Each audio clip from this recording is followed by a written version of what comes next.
Lunchtime. Another power outage. Time to go get the generator again. Oh my gosh, look at that. It's dirty.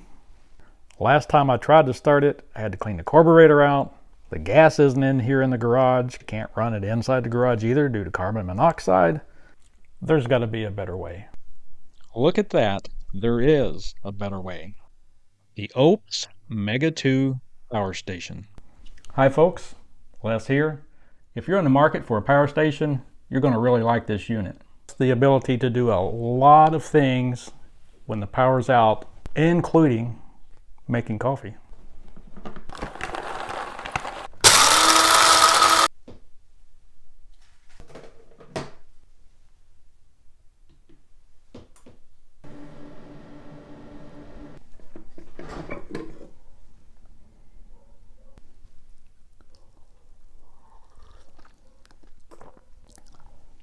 Very good. Also, for those of you who are regular viewers of our channel, I have a very, very important question for you guys that I really would like to hear your answer to at the end of the video. Now I want to go over with you guys some of the outstanding aspects of this unit. So it has 2,048 watt hours of capacity.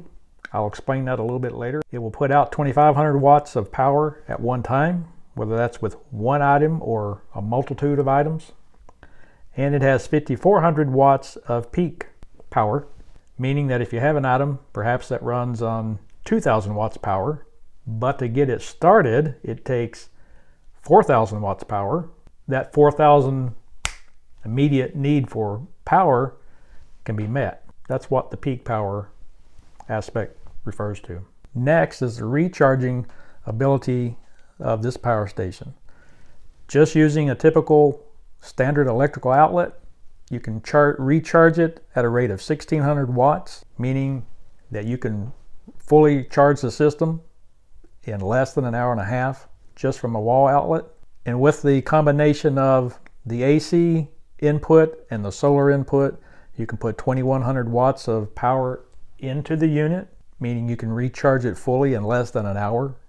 That's amazing. When you are recharging it from your wall outlet, it has the feature on it that will allow you to reduce the wattage input down to 800 watts rather than the 1,600 watts, which is a little bit better for the battery.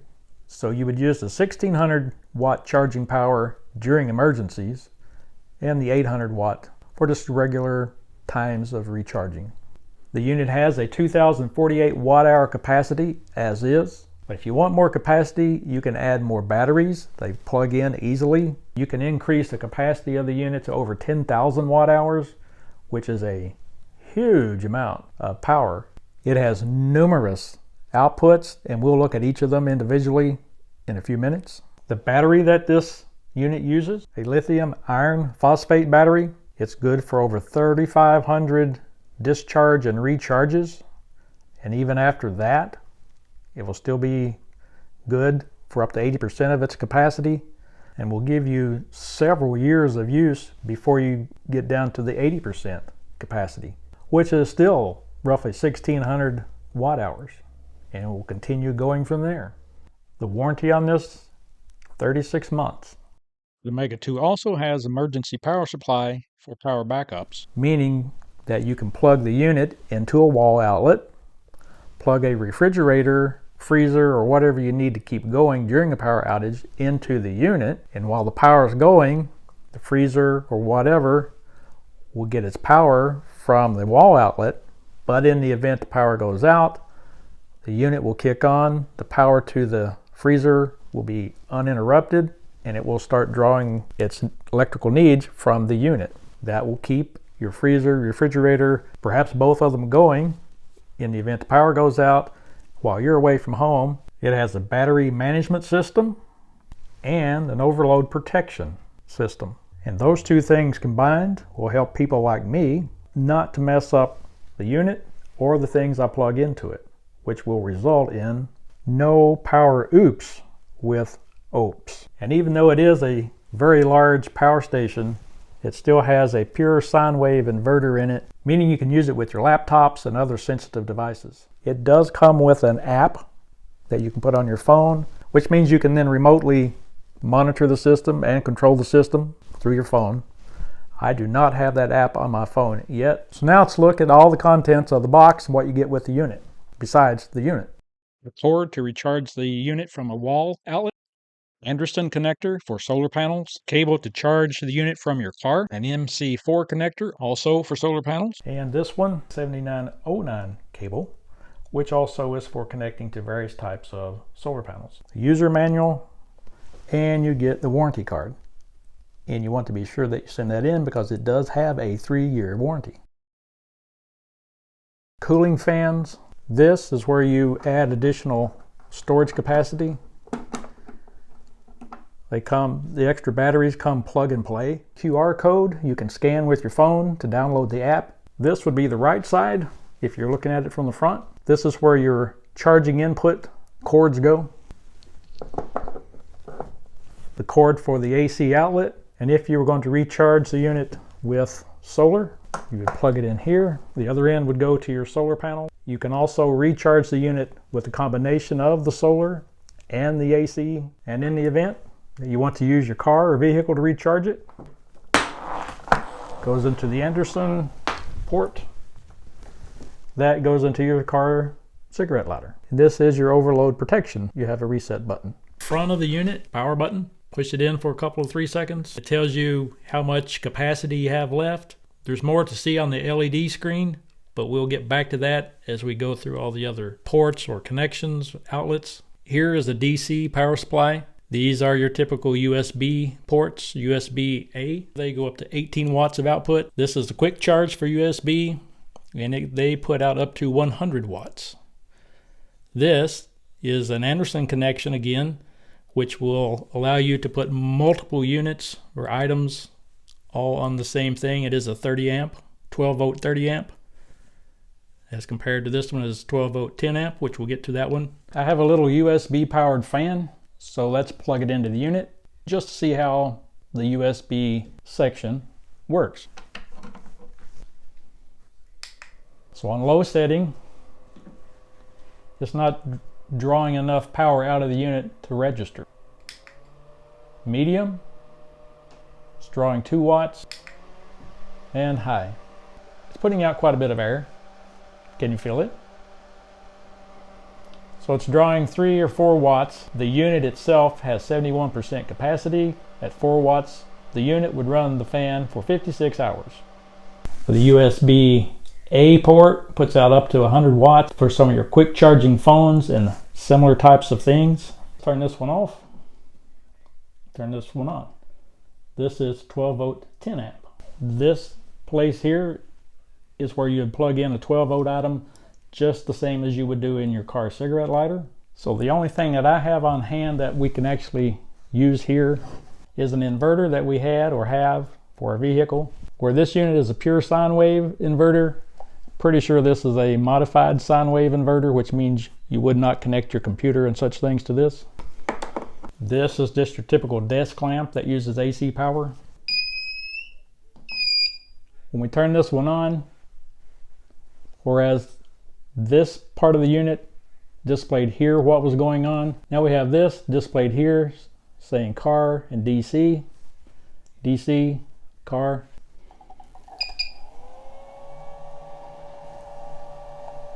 So the fan you hear is this little unit, and the lamp is pulling, it's fluctuating quite a bit actually. So the numbers you're seeing here, I think, have a lot to do with this unit. This is for your RV. Should you have an RV? We don't have one. It's a 30 amp circuit. It will not run everything on or in an RV, but you RVers know what you can use on a 30 amp circuit. I do not. And the main thing that most of us would get a unit like this for, the AC portion. We have 4 3-prong or grounded 20 amp circuits for 4 outlets. Let's turn this one off and this one on. Right now we're not drawing any power out of the unit. It's at 71% capacity, has 28 hours of use as it now sits, meaning you could just let it sit here turned on for 28 hours. We won't do that, but that's what the information is telling us. Just to run a couple things here. The same lamp again.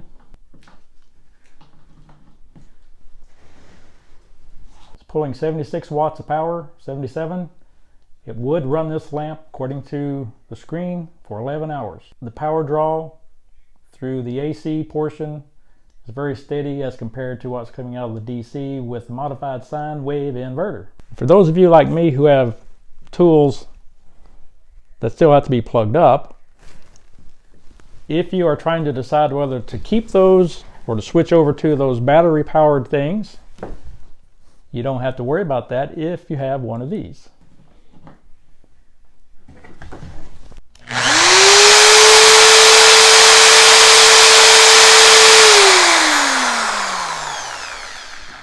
At full charge, the unit would run the drill for several hours. So you saw me use the coffee bean grinder and make a pot of coffee, but looking at this unit from a preparedness standpoint for power outages and with solar panels, true SHTF type of events and the aftermath, I want to show you guys one more thing that you can do with this unit during such times. This is your typical toaster oven. Doesn't look too good inside, but it works very well. Now, those of you who watch our channel regularly, you know that we have several videos about how to cook safely indoors during power outages and even long-term SHTF type of events. Having this unit will greatly expand your indoor power outage cooking capabilities. Let's see if this unit will power this oven. Put it in the right way. It's getting power to the oven. I don't have it turned on, so it's not drawing anything from the unit. So I'm going to put this on its highest setting, which is 400 degrees Fahrenheit, and let's see what happens. So the oven is on. I have it set at 400 degrees. Sorry about the lights. The power unit says that the oven is pulling 1755 watts out of the unit at 68% capacity, 67% now. You could run the oven for 39 minutes. At 100% capacity, that would be a much longer time. Now, it wouldn't run something like this forever unless you had some solar panels hooked up to the unit. Then you could basically run this and other things also nearly indefinite. As there is no Power Outage with Oupes, this is a part of the video where I cover my Oupes. I left something out, and that is some of the specs on the unit. The AC output is rated at 100 to 120 volts. It's 2,500 watts of power, 5,400 watts of peak power or surge power, and it operates at a frequency of 60 hertz, which is important for those of us here in the US. The DC 12 volt in car output is 12 volts and 10 amps. The USB portion, 5 volts, 3 amps, 18 watts. The little ones, 5 volts, 3 amps, 100 watts maximum. The Anderson connection is 12 volt, 30 amp. Battery voltage is 51.2 volts. So in summary, for those of us in the world of preparedness, it is great as is for short-term power outages and emergencies. For SHTF type of events and the aftermath of such, with solar panels, this will solve a lot of problems, especially on the communication side, being able to cook safely indoors when times are such that you might not want to be outdoors. It will let you use your corded power tools before and after SHTF, and the list would go on and on. Power stations in general are a little bit expensive. This is an extremely well-priced unit, and down in the description below I do have a coupon or discount code, so if you're interested, check it out and apply the code so you get that discount. And now my question that I told you guys that I had at the beginning of the video. We're considering doing a series of videos, which would be probably one per month for 12 months, in which we would find and or build a 4-sided or a 3-sided bug out location shelter, a mock shelter, one to practice in, train in, which we would equip. Also use a unit like this or maybe this one to have some power at the bug out location, and then we will go stay there for a few days at a time, a weekend, maybe a week, living in the bug out shelter as if we were truly having to live there. doing all kinds of examples, training, videoing, and I would like to hear from you guys if you would like to see a series like that. I really want to know from you what you think about such an idea, because what you guys think will help us decide where we're going next year with the channel. And I want to say thank you to the Oupes folks for sending us this unit to look at, review, and share with you guys.